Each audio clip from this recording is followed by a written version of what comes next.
La Biblia describe la condición espiritual del hombre de diversas maneras. Dios nos dice en su palabra que el incrédulo está muerto en sus delitos y pecados. Nos dice que se encuentra en un estado de enemistad, en un estado de rebeldía contra Dios. Pero la Biblia también describe al hombre en su estado natural como alguien que está voluntariamente ciego a las realidades espirituales. Para muchas cosas el hombre tiene visión, mucha visión, pero es incapaz de percibir el estado real en que se encuentra su alma delante de Dios, y mucho menos es incapaz de desear el remedio que Dios ha provisto. Pablo dice en 2 Corintios capítulo 2 versículo 14 que el hombre natural, es decir, el hombre tal como sale del vientre de su madre, el hombre que todavía no ha nacido de nuevo, que no ha sido regenerado, no percibe las cosas que son del Espíritu de Dios, porque para él son locura. Pablo dice que no las puede entender porque se han de discernir espiritualmente. Y en 2 Corintios 4:3 Pablo dice de manera más explícita que el Dios de este siglo cegó el entendimiento de los incrédulos para que no les resplandezca la luz del evangelio de la gloria de Cristo, el cual es la imagen de Dios. El hombre incrédulo está espiritualmente ciego, y con una ceguera que es 1000 veces peor que la física, porque ni siquiera le permite darse cuenta de que él está ciego. Él cree que ve, pero no ve. Y ese es precisamente el tema de la porción del Evangelio de Marcos que estudiaremos en esta mañana. Marcos capítulo 8, vamos a estar viendo los versículos 1 hasta el 26. Es un pasaje muy extenso, por lo que no vamos a detenernos en cada uno de los detalles que aparecen allí, pero aún así, mis hermanos, vale la pena entender esta porción del Evangelio de Marcos como un todo para poder ver el hilo de pensamiento que corre a través de esta sección del Evangelio. Este capítulo comienza con un incidente similar al que nosotros vimos hace varias semanas atrás en el capítulo 6 de Marcos, cuando el Señor alimentó a una gran multitud con 5 panes y 2 peces. Por eso hemos titulado esta primera escena "Una lección repetida para un grupo de alumnos de lento aprendizaje". ¿Qué es lo primero que nosotros tenemos en los versículos 1 al 9 del capítulo 8 del Evangelio de Marcos? Una lección repetida para un grupo de alumnos de lento aprendizaje. Marcos capítulo 8 versículos 1 al 3. En aquellos días, es decir, que Marcos está conectando lo que él ha venido describiendo del ministerio de Jesús en esa región llamada Decápolis, al otro lado del Jordán. Dice: en aquellos días, cuando de nuevo había una gran multitud que no tenía que comer, Jesús llamó a sus discípulos y les dijo: tengo compasión de la multitud, porque hace ya 3 días que están conmigo y no tienen que comer. Y si los despido sin comer a sus casas, desfallecerán en el camino, pues algunos de ellos han venido de lejos. El Señor Jesucristo se encuentra todavía, como decía hace un momento, en esta región de Decápolis con sus discípulos, un territorio poblado mayormente por gentiles. Y Marcos nos dice que una vez más, de nuevo, dice en el versículo 1, se reunió en torno a él una gran multitud que no tenía que comer. ¿Cuánto desearíamos los pastores siempre tener congregaciones así? ¿Ustedes se imaginan? 3 días aquí predicando la palabra y que a ustedes se les olvide que no tienen que comer. Eso sería fantástico. Pero después me desperté. Estas personas, es que yo quiero que ustedes noten esos pequeños detalles que aparecen en el Evangelio de Marcos. Estas personas, mis amados hermanos, se habían absorbido tanto en las enseñanzas de Jesús durante 3 días que aparentemente no se habían dado cuenta que sus provisiones se habían comenzado a agotar, y ellos estaban en un lugar desértico, así que era una situación desesperada, y Marcos dice que eso movió al Señor a compasión. Y la palabra que se usa aquí, la palabra griega, significa literalmente que a Jesús se le removieron las entrañas. Algunos habían venido desde muy lejos, por lo que no iba a ser fácil para ellos encontrar provisiones, y Jesús sabía que ellos podían colapsar en el camino. Eso es lo que significa literalmente la palabra desfallecer en el versículo 3. Jesús sabía que ellos iban a colapsar si se iban a sus casas. Y mis hermanos, ¿saben lo que eso nos enseña? Que el Señor Jesucristo es un Salvador compasivo. Él no se conmueve únicamente por nuestros problemas espirituales y eternos. Él también está consciente, Él también está atento a nuestros problemas terrenales y temporales.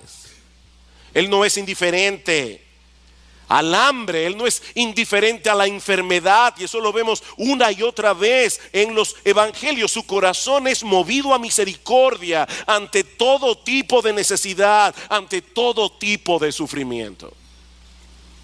Ahora, lo interesante que nosotros vemos en este pasaje es que Él quiere desarrollar en los suyos, es decir, en ti y en mí, esa misma clase de compasión, esa misma clase de misericordia.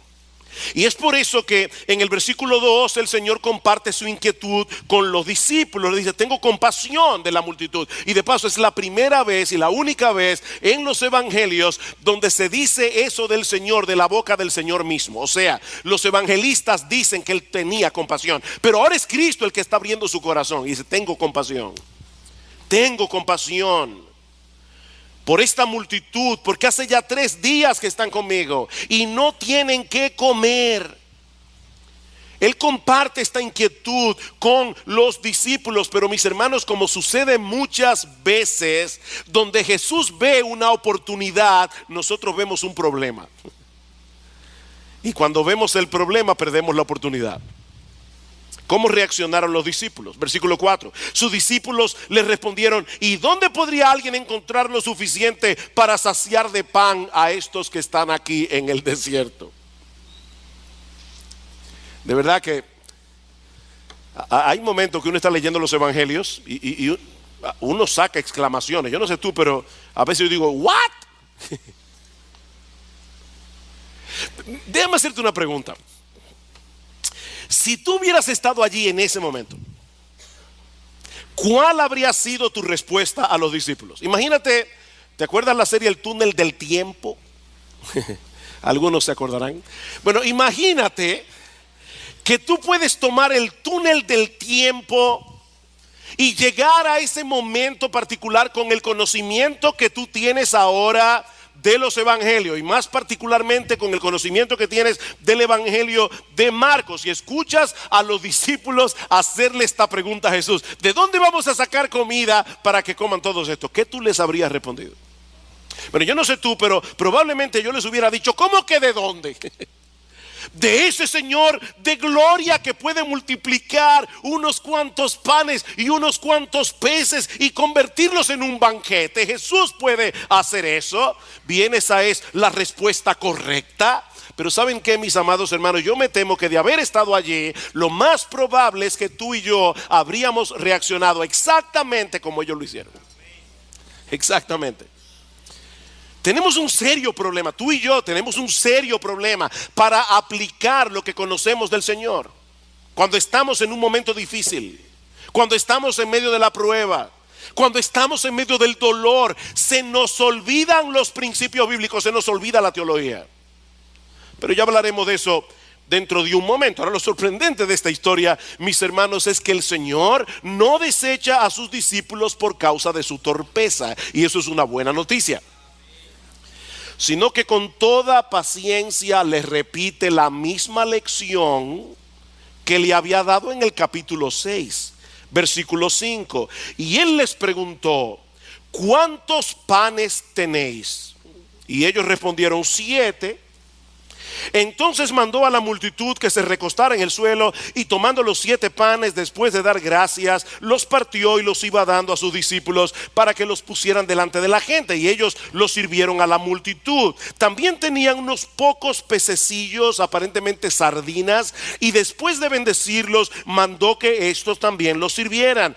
Todos comieron y se saciaron, y recogieron de lo que sobró de los pedazos 7 canastas. Los que comieron eran unos 4,000, y los despidió.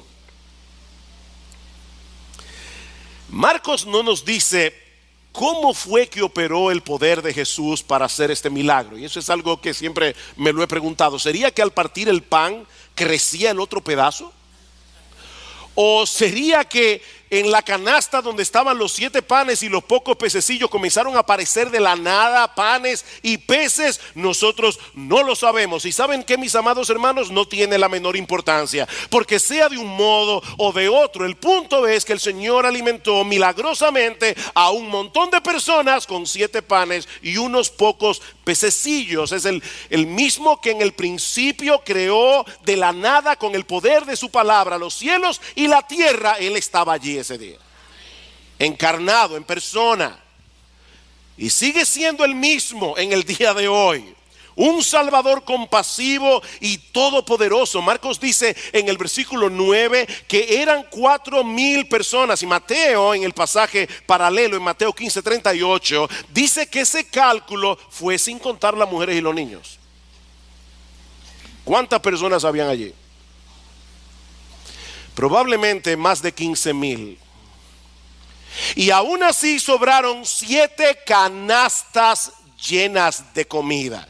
Y de paso, mis hermanos, la palabra que usa Marcos aquí para canasta no es la misma que se usa en el pasaje anterior, en el capítulo 6. Esta era una canasta, como nosotros tenemos una fuerte influencia norteamericana.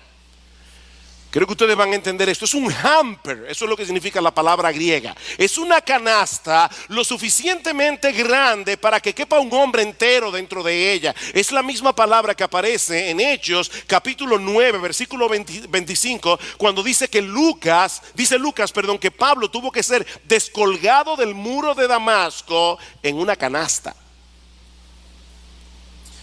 Así que es probable que en esta ocasión hayan recogido más panes y más peces que en el milagro anterior. Mis hermanos, ¿qué aprendemos de esta escena? Que nuestro Dios tiene el poder para proveer para todas nuestras necesidades conforme a sus riquezas en gloria en Cristo Jesús, como dice Pablo en Filipenses 4.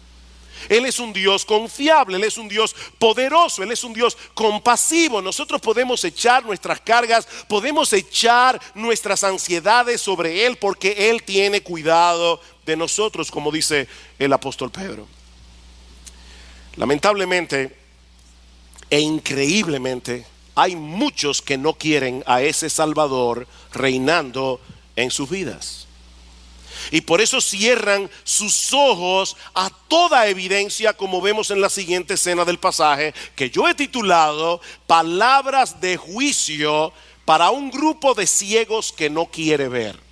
Palabras de juicio para un grupo de ciegos que no quiere ver. Marcos nos dice en el versículo 10 que inmediatamente después del milagro Jesús se embarcó a la región de Dalmanuta con sus discípulos, donde es confrontado por los fariseos. Versículo 10: y subiendo enseguida a la barca con sus discípulos fue a la región de Dalmanuta. Entonces salieron los fariseos y comenzaron a discutir con él, buscando de él una señal del cielo para ponerle a prueba. Esta fue la última confrontación de Jesús con los líderes religiosos de Israel en la región de Galilea, porque unos días más tarde el Señor iba a dirigirse a Jerusalén y allí sería juzgado, allí sería condenado a muerte. Así que en cierto modo, mis amados hermanos, lo que nosotros estamos viendo aquí en el capítulo 8 del Evangelio de Marcos marcó el principio del fin del ministerio terrenal de Jesús. Y es interesante notar que los fariseos fueron a buscar a Jesús para discutir con él. No fue que se encontraron con Jesús por accidente. Ellos andaban detrás de Jesús. ¿Y saben por qué andaban detrás de Jesús? Porque estos hombres no soportaban el evangelio de la gracia. Ellos andaban detrás de Jesús porque ellos estaban tan absortos en su propia justicia que ellos odiaban el evangelio. El evangelio era un insulto para estos hombres. Y ellos veían a las personas yéndose detrás de Jesús y estaban preocupados y querían desacreditar al Señor delante de todo el mundo. Y por eso es que le piden una señal del cielo. ¿Notaron eso? Danos una señal del cielo. Y ese detalle es importante. Los judíos pensaban que Satanás podía imitar los milagros de Dios siempre y cuando se tratara de cosas que ocurrían aquí en la tierra. Pero ellos creían que Satanás no puede imitar los milagros que ocurren en el cielo. Y eso es precisamente lo que ellos están pidiendo aquí. No vengas con esos milagros que tú haces aquí en la tierra, porque ya sabemos que el diablo puede hacerlos también. Haz algo verdaderamente extraordinario, algo que tenga que provenir directamente del trono de Dios. Detén el sol como hizo Josué en Gabaón, o haz que llueva fuego del cielo como hizo Elías. Eso es lo que nosotros queremos, una señal del cielo. No venga con un milagrito aquí, no. ¿Cuál fue la respuesta de Jesús a esta ridícula petición? Versículo 12. Suspirando profundamente en su espíritu, dijo: ¿por qué pide señal esta generación? En verdad os digo que no se le dará señal a esta generación. Y dejándolos, se embarcó otra vez y se fue al otro lado. Mira, si tú vas delante de alguien y le demandas algo y su reacción es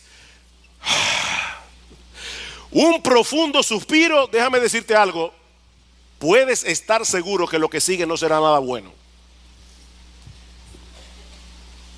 Ese suspiro de Jesús fue una fuerte reprensión a este grupo de hombres que había determinado rechazarle a él como el Mesías profetizado en el Antiguo Testamento. No importa las evidencias que lo señalaban a él como el Mesías. Ahora, hermanos, para poder entender lo que está sucediendo aquí, es necesario que nosotros vayamos al capítulo 6 del Evangelio de Juan. No tienen que buscarlo, pero luego del primer milagro de la multiplicación de los panes y los peces, los judíos le hicieron a Jesús una petición similar. Dice en Juan capítulo 6 versículo 30: ¿qué señal haces tú para que veamos y te creamos? Nuestros padres comieron el maná en el desierto, como está escrito: pan del cielo les dio a comer.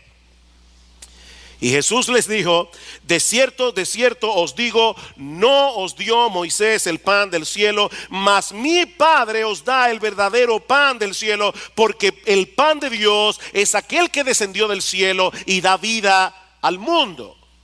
En otras palabras, Jesús les está diciendo: ¿ustedes creen que Dios autenticó a Moisés porque les dio a comer el maná en el desierto? No, yo soy el verdadero pan que descendió del cielo para darles vida. En una forma todavía más clara, lo que Jesús está diciendo es: ustedes me están pidiendo a mí que les dé una señal y no se están dando cuenta que yo soy la señal. Yo soy la señal.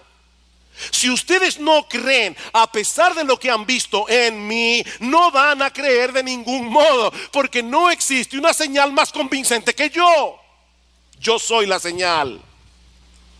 Mis hermanos, piensen en esto por un momento. El Dios del cielo se hizo hombre. ¿Ustedes se imaginan eso? El Dios del cielo se hizo hombre. El Dios del cielo vivió una vida perfecta. El Dios del cielo llevó a cabo milagros extraordinarios como la multiplicación de los panes y los peces. Predicó la palabra como nunca nadie lo ha hecho ni lo hará jamás. Y todavía le estaban pidiendo evidencias de que él era un enviado de Dios. ¿Saben por qué Jesús no respondió a la demanda de los fariseos porque ellos no necesitaban más pruebas, ellos necesitaban arrepentimiento. Ellos no necesitaban más pruebas. Leí en estos días algo que dijo el famoso ateo pensador francés Voltaire. Él dijo una vez, oigan esto, si aún llegara a suceder que ocurriera un milagro en un mercado abierto ante 1,000,000 de testigos confiables, preferiría desconfiar de mis sentidos que admitir el milagro. ¿Qué les parece? ¿Cuál es el peor ciego? El que no quiere ver. No hay peor ciego que el que no quiere ver. Esa es la acusación de Pablo a toda la raza humana en el capítulo 1 de su carta a los romanos. Dios se ha revelado a través de la creación y lo ha hecho de una manera inconfundible, pero el hombre ha decidido detener con injusticia la verdad. El hombre detiene con injusticia la verdad. Él sabe que Dios existe, él sabe que Dios creó los cielos y la tierra, él lo sabe en el fondo de su corazón, pero él pretende vivir como si no lo supiera. Él se hace el tonto. Yo decía, ayer puse un Twitter. Sí, yo uso Twitter. Un Twitter que decía, no es por ser más inteligente que los incrédulos son incrédulos, es porque son deshonestos intelectualmente. Son deshonestos intelectualmente. En Juan capítulo 3 dice, la luz vino al mundo. Ese es el problema, la luz vino al mundo. ¿Y qué hicieron los hombres? Amaron más las tinieblas que la luz. Mis hermanos, eso es trágico. Esta petición ridícula de los fariseos evidenciaba tal dureza de corazón, tal obstinación contra la verdad, que no valía la pena hacer el menor esfuerzo para tratar de convencerlos de lo contrario. Marcos dice que el Señor los dejó y se fue hacia el otro lado del mar. Y mis hermanos, esto no fue un simple traslado de un lugar a otro, esto fue un abandono. Esa es la idea. El Señor es muy paciente, muy paciente. Pero mi amigo, si tú estás aquí sin Cristo, déjame darte una advertencia muy sobria, muy solemne. Hay un momento en que el incrédulo traspasa una línea de no retorno. Una línea conocida únicamente por Dios. Cuando termina toda oportunidad de arrepentimiento, ese día los fariseos cerraron para siempre las puertas de salvación para ellos. Para siempre. Probablemente no volvieron a ver a Jesús nunca más. Esto es trágico. Pero el texto no termina allí. Marcos también nos narra otro incidente que nos revela otro tipo de ceguera espiritual, una ceguera que afecta a los creyentes. Los líderes religiosos de Israel estaban completamente ciegos, estaban voluntariamente ciegos, pero ahora Marcos quiere hacernos ver que los discípulos también tenían un serio problema en su entendimiento de las cosas. Por eso yo he titulado la siguiente escena, unas palabras de reprensión para un grupo de creyentes con miopía espiritual. Unas palabras de reprensión para un grupo de creyentes con miopía espiritual. El Señor y los discípulos se van en la barca al otro lado del mar, pero Marcos nos dice en el versículo 14 que se habían olvidado de traer panes para todo el grupo. De hecho, Marcos incluye el detalle de que había un solo pan en la barca para 13 hombres, bien comidos, pescadores, hombres que hacían mucha fuerza física. Y nosotros podemos suponer que los discípulos le estaban dando mente al asunto, tal vez preocupados de que Jesús les preguntara por la comida y quedara evidenciado que habían sido unos irresponsables. En ese contexto, el Señor les da la advertencia que encontramos en el versículo 15. Y él les encargaba diciendo: tened cuidado, guardaos de la levadura de los fariseos y de la levadura de Herodes. En el pasaje paralelo, en el Evangelio de Mateo, se incluye también la levadura de los saduceos.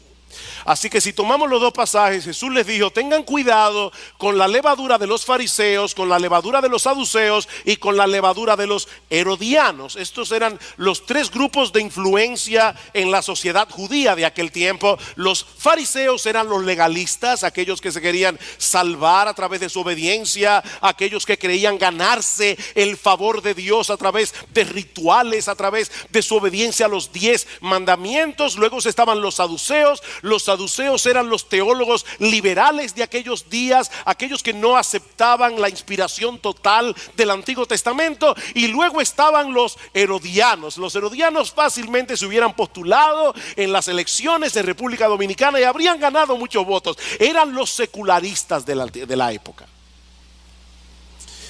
Ahora, no olviden, hermanos, que los apóstoles eran creyentes, con la única excepción de Judas. Estos hombres lo habían dejado todo para seguir a Cristo, pero aún así el Señor les advierte que se cuidaran de la influencia de estos grupos. Cuídense de esa levadura. Ustedes saben lo que hace la levadura, ¿verdad? Usted pone un poquito de levadura en la masa del pan y esa levadura leuda todo, afecta todo. Bueno, por esa razón la levadura se usa en la Biblia metafóricamente para señalar algo que nos puede parecer pequeño, pero que puede traer una significativa alteración en todo lo que toca. De ahí que la levadura vino a ser un símbolo de aquello que corrompe, de aquello que destruye. Mis hermanos, déjenme decirles algo con todo mi corazón de pastor en esta mañana. Nadie, incluyendo el mismo que está predicando, nadie aquí es inmune al legalismo. De hecho, si tú quieres ver a un legalista, mírate al espejo. Nosotros todos somos legalistas en recuperación. Es increíble cómo escuchamos una y otra vez el mensaje del evangelio y la tendencia del corazón es a querer ganarnos el favor de Dios a través de lo que hacemos. Cuidado con la levadura de los fariseos. Iglesia bíblica del Señor Jesucristo, en el siglo XXI, cuídense de la levadura de los fariseos. Es dañina, es terrible en la vida de un cristiano. Pero cuídense también de la levadura de los saduceos. Cuídense, hermanos, de todas esas voces que están hoy día atacando la infalible palabra de Dios. En estos días alguien nos mandó por WhatsApp un artículo que alguien había escrito y decía: ¿alguien le puede responder a esta persona diciendo que qué están hablando los religiosos basándose en un libro anticuado, en un libro arcaico, cuando los religiosos han demostrado que son unos hipócritas? No me pude contener y puse otro Twitter. No recuerdo exactamente cómo decía, pero era algo como esto: la hipocresía siempre estará presente en todo grupo religioso, pero Jesús sigue siendo la verdad y la Biblia sigue siendo su palabra. Cuidado, hermanos, con la levadura de los saduceos. Cuidado con la levadura de los herodianos. Cuidado, hermanos, con la mundanalidad. ¿Saben que muchas personas, queriéndose cuidar del legalismo, se arrojan en los brazos de la mundanalidad? Y ninguna de las dos cosas son buenas, son terribles para el alma, son levadura que corrompen. Y si no estamos alertas, mis queridos hermanos, si no estamos en guardia, fácilmente podemos ser arrastrados por cualquiera de estos vientos de doctrina, como dice Pablo en Efesios 4. Pero ese no es el punto central de esta historia, así que debo resistir la tentación y no seguir hablando de este tema. Porque el punto principal de esta historia es la reacción de los discípulos a la advertencia de Jesús. Versículo 16. Y ellos discutían entre sí que no tenían panes. Hermanos, no pierdas el hilo de la historia para que entiendas lo que está sucediendo aquí. Y por eso es que quise predicar de estos 26 versículos juntos, porque es que están conectados. El Señor acaba de repetir el milagro de la multiplicación de los panes y los peces, no se olviden eso. Pero cuando los discípulos se dan cuenta que solo tenían un pan en la barca, comienzan a preocuparse. ¿Alguna vez a ti te ha pasado que tú estás tan preocupado por algo que todo lo que escuchas lo interpretas a la luz de esa preocupación, aunque no tenga nada que ver con eso? Yo creo que eso fue lo que pasó aquí. Los discípulos estaban tan preocupados por el tema del pan que desde que ellos escucharon la palabra levadura no escucharon nada más. Increíble. Miren, mis hermanos, déjenme decirles algo. Nuestras preocupaciones terrenales no se quedan fuera cuando ustedes vienen a la iglesia. Ellas entran con ustedes aquí y se sientan con ustedes aquí en el servicio de adoración. Y si no estamos alerta, nuestras preocupaciones pueden anular el impacto de la predicación de la palabra de Dios en nuestros corazones. Dice en Marcos capítulo 4 versículo 19 que las preocupaciones por las cosas de este mundo ahogan la palabra y la hacen estéril, la hacen infructuosa. Pregunta: ¿cómo podemos combatir eso? Pero yo pienso que la respuesta se encuentra en el pasaje paralelo otra vez en el Evangelio de Mateo. Dice en Mateo capítulo 16 versículo 18 que el Señor introdujo estas preguntas que aparecen en Marcos capítulo 8, diciendo a los discípulos: hombres de poca fe. Esa frase no la incluye Marcos. Hombres de poca fe, ¿por qué discutís entre vosotros que no tenéis pan? Ahí está la clave. El Señor estaba hablando de algo tan serio, pero ellos no pudieron entenderlo por causa de su incredulidad. La preocupación que tenían por la falta de pan no era más que un resultado de su falta de fe. Y esa falta de fe que producía preocupación entorpecía su entendimiento. Versículo 17. Dándose cuenta, Jesús le dijo: ¿por qué discutís que no tenéis pan? ¿Aún no comprendéis ni entendéis? ¿Tenéis el corazón endurecido? El Señor quiere despertar a sus discípulos a la realidad de que un corazón regenerado, un corazón nacido de nuevo, puede padecer cierto grado de endurecimiento, puede padecer cierto grado de insensibilidad espiritual que no nos permite entender ni asimilar la palabra de Dios. Versículo 18. Teniendo ojos no veis, y teniendo oídos no oís. Ellos tenían ojos, ellos tenían oídos. Cristo les había abierto los ojos en la conversión, pero no estaban viendo. Déjenme hacerles una pregunta, hermanos. ¿Qué cita bíblica está usando Jesús aquí? Teniendo ojos no veis, y teniendo oídos no oís. Isaías capítulo 6. Una cita que Jesús había usado en Marcos capítulo 4 versículo 11 al 12 para decir a los fariseos de su época: por ustedes, dijo Isaías, teniendo ojos no veis, teniendo oídos no oís. Solo que aquí el Señor le está aplicando a los discípulos. El Señor les está diciendo: ¿están ustedes reaccionando como los incrédulos? ¿No recordáis, versículo 18, no recordáis cuando partí los 5 panes entre 5,000? ¿Cuántas cestas llenas de pedazos recogisteis? Y lean el texto con un poco de imaginación. 7. Imagina. ¿Cuánto? 7.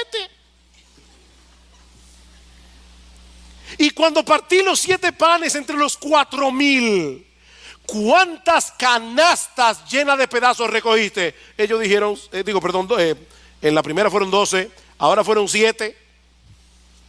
Y les digo: ¿aún no entendéis?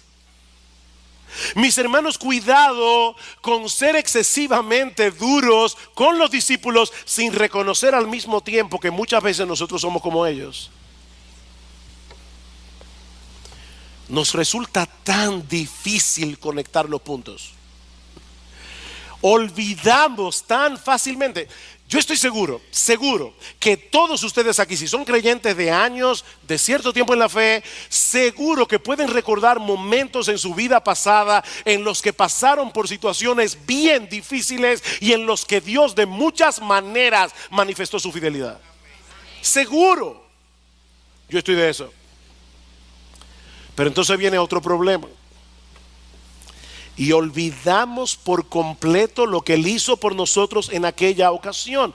Mis hermanos, somos tan lentos para aprender. Pero Jesús es tan paciente para instruirnos.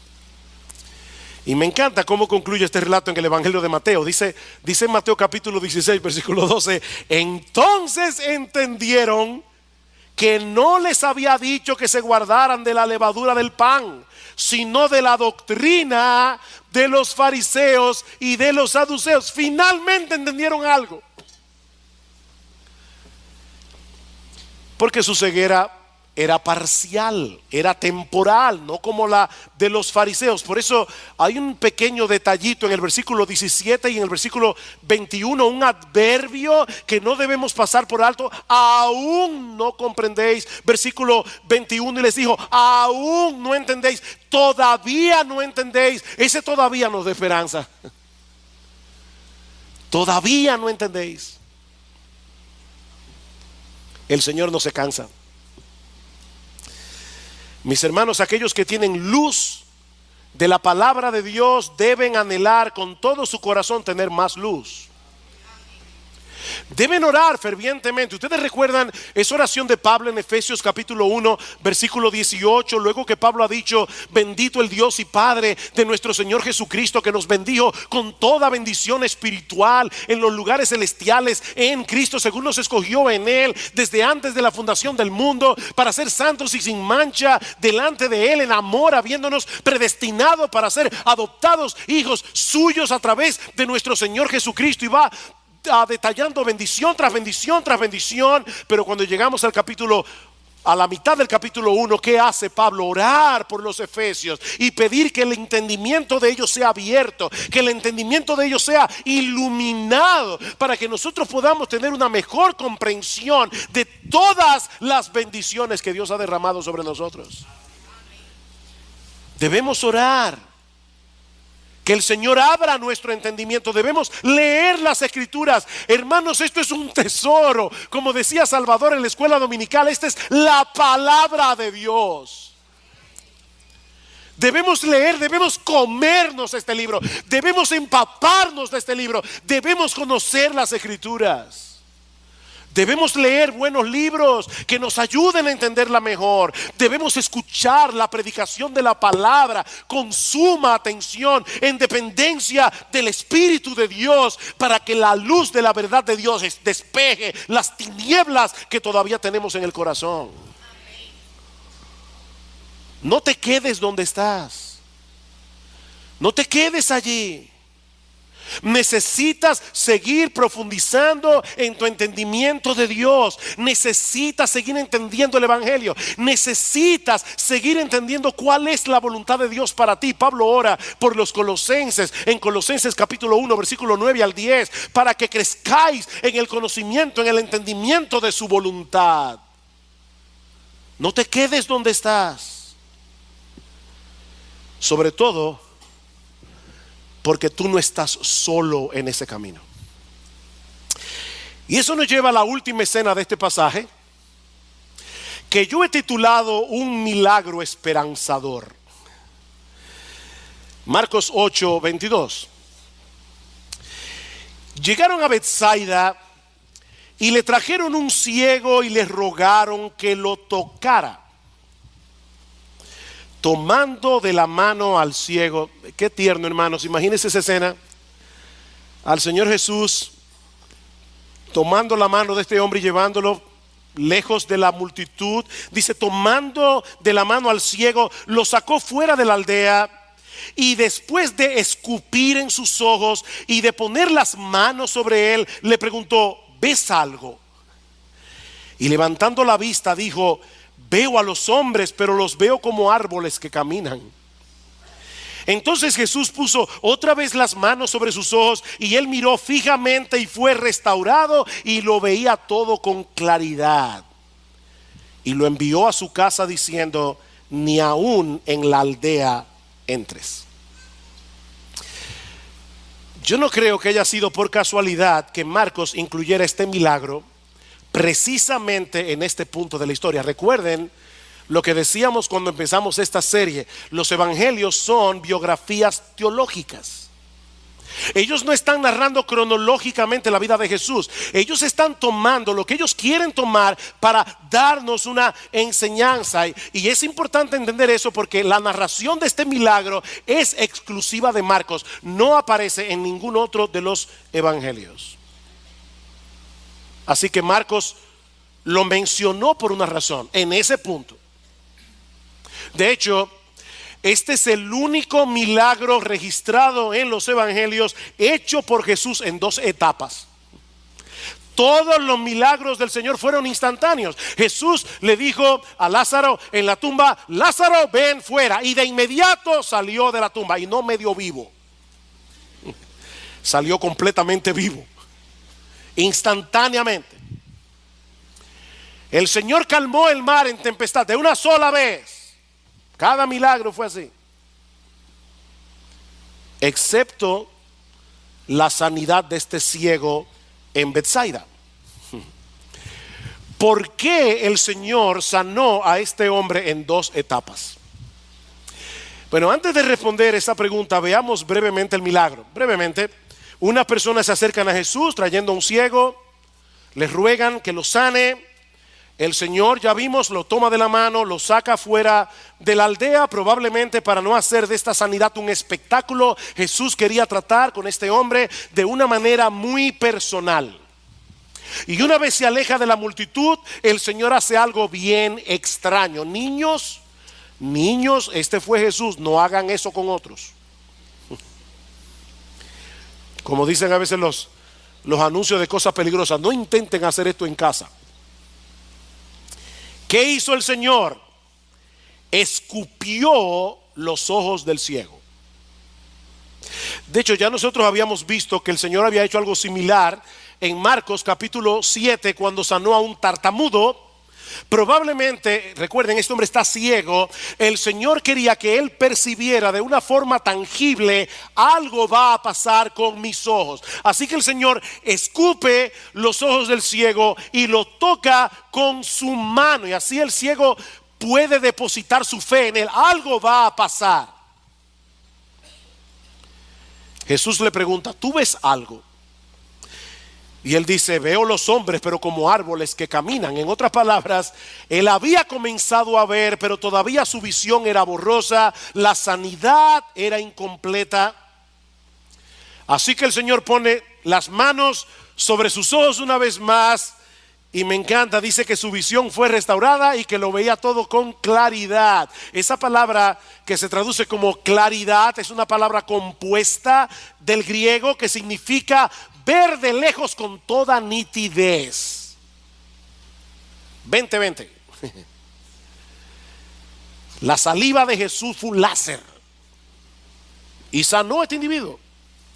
Ahora bien, otra vez, hermanos, ¿por qué Jesús sanó a este ciego en dos etapas?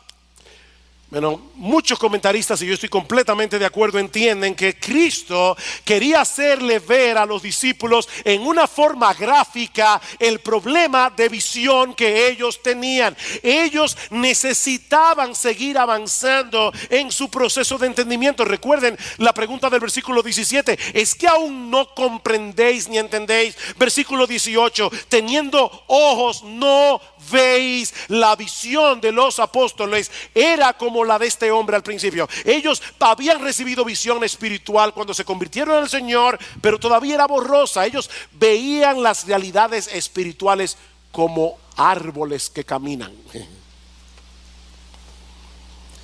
Estos hombres necesitaban crecer en su entendimiento. Y este milagro era una especie de ilustración viviente, no solo de su necesidad, sino de la obra que Jesús iba a seguir haciendo en ellos. Hay mucho que aprender, hermanos, y mucho que creer. Importante eso. Hay mucho que aprender y mucho que creer. El conocimiento teórico no sirve de nada aquí hasta que no lo aplicamos en el momento de las pruebas, hasta que no lo aplicamos en medio de las dificultades de la vida. Los discípulos vieron al Señor multiplicar panes y peces. Yo estoy seguro que si alguien les hubiera dado un examen teológico inmediatamente después del milagro y hubiera una pregunta: ¿es Jesús capaz de alimentar a un montón de personas con unos cuantos peces? Todos los apóstoles hubieran sacado 100 en el teórico. Pero cuando se subieron en la barca y se dieron cuenta de que habían olvidado el pan, entraron en pánico. El creador de los cielos y de la tierra estaba en la barca. El que puede crear panes del aire estaba allí. Pero ellos estaban en pánico. Honestamente, mi hermano, tú no te ves retratado en ese cuadro. Ay, porque yo me he visto allí tantas veces que me avergüenza. Pero gracias al Señor por su paciencia. Gracias al Señor porque Él sigue lidiando con nosotros para afinar nuestra visión espiritual. ¿Y saben cómo lo hace? Proveyéndonos conocimiento a través de la lectura de la palabra, a través de la predicación en la iglesia, a través de otros hermanos, a través de buenos libros, y luego nos coloca en situaciones de prueba en las que tenemos que aplicar el conocimiento aprendido. Las pruebas de la vida son el examen práctico. Y lo bueno, aunque algunos tal vez dirán que eso no es tan bueno, pero lo bueno es que el Señor no se cansa en su trabajo oftalmológico. Él seguirá afinando nuestra visión, afinando nuestra visión, afinando nuestra visión hasta que lleguemos a su presencia. Así que mira, mi hermano, si tú puedes identificar en tu vida que te falta mucho por entender, anímate. Anímate, porque eso quiere decir que tienes visión. O como dice Paul Tripp, eso quiere decir que la gracia te alcanzó. La gracia te alcanzó. La gracia te ha visitado. Y ahora tienes algo de visión. Ahora, si tú eres incapaz de ver tu necesidad de un Salvador, si tú eres incapaz de percibir tu necesidad de ver más claramente, mi amigo, yo te tengo una mala noticia y una buena noticia.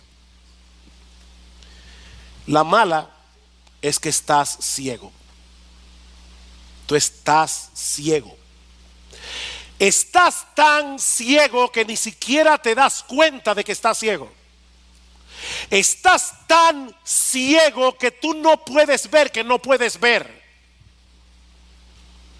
Tú crees que ves, pero no ves.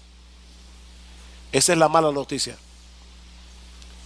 La buena es que Dios te trajo hoy aquí para que escuches ese diagnóstico. Dios te trajo aquí para que tú sepas cuál es el estado de tu alma. Dios te trajo aquí en esta mañana. Dios te trajo, mi amigo. Yo no sé quién te invitó. Dios te trajo aquí para que veas la necesidad que tienes de visión, para que veas la necesidad que tú tienes de venir a Cristo en arrepentimiento y fe. Tú necesitas un Salvador. Tú necesitas al Salvador. Dice el Señor en Juan capítulo 8 versículo 12: yo soy la luz del mundo. Yo soy la luz del mundo. El que me sigue no andará en tinieblas, sino que tendrá la luz de la vida. Mi amigo, ¿por qué andar a tientas y a oscuras cuando la luz de este mundo te está ofreciendo en esta mañana abrirte los ojos del entendimiento en este mismo instante, gratuitamente, por gracia, por medio de la fe? ¿Por qué andar a tientas y a oscuras? Por eso yo decía que este es un milagro esperanzador, porque nos muestra el poder de Cristo para restaurar la visión que el hombre ha perdido por causa del pecado. Mi amigo, Cristo puede darte visión aquí y ahora, si confías enteramente en Él, si miras hacia Él como tu única esperanza de salvación. Y a partir de ese momento Él continuará restaurando tu visión para que sigas creciendo en tu conocimiento de Dios, para que sigas creciendo en tu entendimiento del Evangelio, para que sigas creciendo en tu comprensión de lo glorioso, maravilloso, hermoso, dulce y deleitoso que es nuestro bendito Señor y Salvador Jesucristo. Mi amigo, no desprecies la oportunidad que el Señor te está brindando hoy. No olvides, hay una línea de no retorno conocida solo por Dios. No abuses de la paciencia divina. Acógete hoy a la misericordia, cuando las puertas de la salvación todavía están abiertas para ti.